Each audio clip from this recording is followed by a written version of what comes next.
पत्नी गुस्से में, तुम्हें मेरी कोई परवाह नहीं, ना मेरी भावनाएं दिखती हैं, ना मेरी मेहनत। पति झुंझलाकर, ओह, अब ड्रामा शुरू। तुम्हें तो बस शिकायत करनी है हर वक्त। घर संभालना सिर्फ तुम्हारा काम नहीं है। क्या मैं दफ्तर में आराम करता हूं? पत्नी, सिर्फ पैसे कमाना ही सब कुछ नहीं होता। कभी बैठकर मेरी बात सुनो, बस एक बार समझने की कोशिश तो करो। पति चीखते हुए, तो जाओ, जिसे सुनना है उसी से सुनाओ, मुझे मत समझाओ हर बात। कृष्ण मुस्कुराते हुए, हे वत्स, क्या मैं अंदर आ सकता हूं? लगता है रिश्ते का युद्ध चल रहा है। कृष्ण, तुम दोनों से मैं 3 प्रश्न पूछूंगा। यदि तुमने उत्तर सच्चाई से दिया तो शायद यह झगड़ा समझ में बदल जाए। प्रश्न 1, तुम सही हो या रिश्ता? कृष्ण, बताओ, हर बहस में जीतना जरूरी है या रिश्ता निभाना? पति धीरे से, मैं बस खुद को सही साबित करना चाहता हूं। पत्नी आंखें झुकाते हुए, और मैं बस चाहती हूं कि कोई मुझे सुने।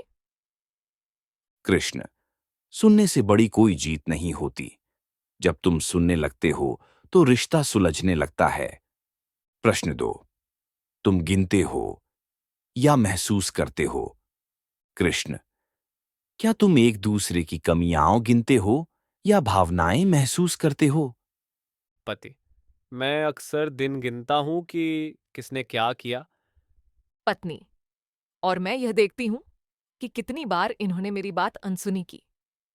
कृष्ण, गिनती केवल व्यापार में ठीक होती है, रिश्तों में नहीं। रिश्ता महसूस करने का नाम है, नापने का नहीं। प्रश्न 3, तुम बोलते हो या समझते हो? कृष्ण, जब तुम बात करते हो, क्या वो दिल से होती है या सिर्फ तर्क और ताना? पति, कभी कभी मैं बोल देता हूं बिना सोचे। पत्नी, और मैं जवाब में और कड़वी बन जाती हूं।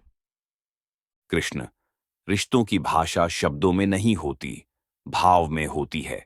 अगर तुम सिर्फ सुनने और समझने लगो तो आधे झगड़े मौन में ही खत्म हो जाते हैं। पति और पत्नी दोनों की आंखों में पानी है। वे एक दूसरे की ओर देखते हैं। पति, मैंने कभी तुम्हारी भावनाएं समझने की कोशिश ही नहीं की। पत्नी, और मैं हर बार खुद को सही साबित करने में लगी रही। कृष्ण मुस्कुराकर, रिश्ता तब तक मजबूत नहीं होता जब तक दोनों झुकने को तैयार न हो। सिर्फ एक को गलत मानने से कभी दो लोग एक नहीं हो सकते। जब तक रिश्ते में मैं रहेगा, हम कभी नहीं आएगा। जहां तर्क खत्म होता है वहीं से प्रेम शुरू होता है, और जहां श्री कृष्ण आ जाए वहां अहंकार टिक नहीं सकता।